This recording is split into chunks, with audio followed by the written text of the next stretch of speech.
Welcome to the Fantasy Shelf. If you have been searching for an action-packed fantasy adventure with magic, dark forces, and other dimensions, then stay tuned. I'm VK, and in this video, I'm doing a book review of Dawnthief, the first book in the Chronicles of Raven series by James Barclay. Let's begin. The story follows a group of warriors, 6 fighters and an elf mage, together called the Raven. They are swords for hire, loyal to their code, lethal as a group and very well respected throughout the realm. However, on the verge of retirement during their last battle, they meet a dark mage called Denser who recruits them into a secret mission to retrieve a hidden spell called Dawnthief. Now, why is this spell so important? Some centuries back, the 4 colleges of magic along with the rulers of the land had battled an ancient evil called the Witch Lords and captured them. At present, the Witch Lords have escaped their interdimensional prison and are gathering their dark forces in the West. The people from the West, called the Westmen, see magic as an abomination and are on the brink of war with the East to eliminate magic from the land. The prosperous Eastern Lords have not taken this threat seriously and are busy fighting amongst each other.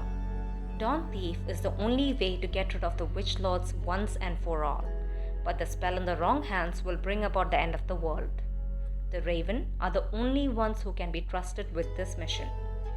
This is basically the central plot of Dawnthief. The story is engaging, but a little predictable.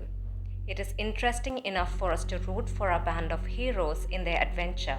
However, the suspense is minimal and just one plot twist that caught me off guard.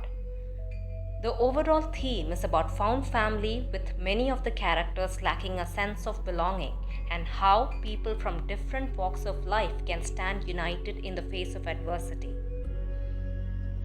The book also explores the corrupting nature of power, raising the moral question of how far are you willing to go to save the world. I loved the idea about multiple dimensions, as the scope for storytelling and world building is huge. The plot moves along steadily, the pacing is excellent. There were no dull moments in the story for me. The writing is simple but not brilliant. The dialogues are believable but not complex. The conversation is easy to follow and there is no strong language used either. I feel that a lot of things are told in the story where it was more important to show them for the sake of credibility. The author's intentions were unclear to me at some points. I will talk about those in the spoiler section. If you are very well versed in fantasy fiction, you will find the storyline somewhat familiar to some of the previous books you may have read. The story is set on a fictional land in a time period that resembles the medieval era. It is easy to visualize this fantasy world the author is building. The battle sequences are vividly described and brutal. The introduction to a dragon in the initial chapters is very well done, richly detailed. But this effort is not consistent throughout the story, especially towards the second half. I feel the world building could have been more intricate. There is not much explanation about the culture or religion of the land. So far, the magic system is handled reasonably well. In this story, we have 4 colleges of magic and they are all at conflict with each other over moral grounds. The author has tried to describe the inner workings of magic too. Each spell has its own pattern and the spellcaster acts as a medium for the energy to flow through them. We do know that magic has a limit and it takes a heavy toll on the spellcaster. I would have loved to learn more about each of the colleges than just in passing. They seem to have a very interesting and disturbing history. There are many diverse characters, each struggling with their own inner demons in this story. They are not perfect, which makes them more intriguing. It is also great that we get multiple perspectives of the central conflict as the story progresses. However, having so many characters could be a reason that I could not emotionally connect to anyone in particular. We do not get a solid background story to any one of the characters. Not all of them have been developed very well, which kind of throws you off a bit. There are a couple of deaths early on, but they hardly had an impact. because I did not get to know them well enough. It took me a while to warm up to the main characters too. There is a serious lack of strong female characters in this story. I would like to express my thoughts in detail with examples in this section. This means spoilers. So those of you who do not want the story to be spoiled, please move on to the next section. The timestamps are given in the description below. Before you go, a quick reminder to hit the subscribe button. Tell me what you think of this book in the comments once you read it. Moving on. I feel that a lot of things are told but not shown. There are some things that do not add up too. Let's start with the main characters. The Raven are supposed to be fighters without equal, and yet they do not seem very good at staying alive. Everybody has heard of them and they have a healthy fear of them. Yet the protectors seem to be more impressive than the Raven. I really like the bond between the original members of the Raven, but I do not get that sense of brotherhood and family with the new members. For a theme of friendship to work, the biggest selling point should have been the bond shared by the members of the Raven. Unfortunately, that isn't the case here. I can see the group easily falling apart for some petty reason in the future. It is the same with the Witch Lords. They are hyped to be the greatest end of times level danger, but the Westmen did a better job of being a real threat than the Witch Lords did. How terrible was it when they were last around? Where do they get their powers from? What's their story? There are also other unanswered questions such as these. Who was the guy who stabbed Hirath? Why is he more powerful than the Raven? Travers treated him like a fool, and him being able to take down 2 Raven members just came out of the blue. Why did Densa insist on seeing the dragon dimension? He seemed to be in a trance, but no explanation is given.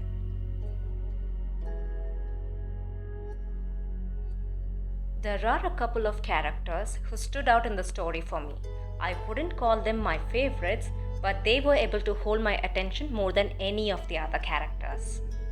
First up, we have Septurn. Septurn is not present in this time period, so we do not get a detailed account on him. Yet, his abilities and achievements have been talked about so much that it leaves us in awe of him. He was the most powerful mage of all time, and I'm very curious to learn more about him. I really hope the author is not setting up Densa to be the next Septurn. Next up, we have the Unknown. The Unknown is introduced as a mysterious character right from the beginning, which gives him an enigmatic persona, someone to watch out for. He's fiercely loyal, has supreme leadership qualities, and I do not think anyone can match his combat skills. He may seem boring to many, but to me, he was a captivating character throughout this book. Lastly, we have the Familiar. The Familiar is a demonic entity bound to the mage Densa.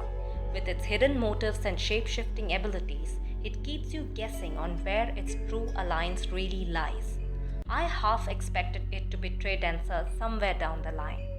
It is a mischievous character that everyone apart from Densa likes to keep a healthy distance from. I also loved the fact that it had taken a liking to Hirath. It did earn his respect towards the end though.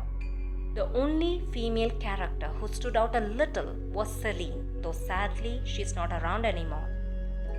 In the short while we get to see her, she's a cool, spirited person, very courageous. She would have made a powerful ally or even a dangerous enemy.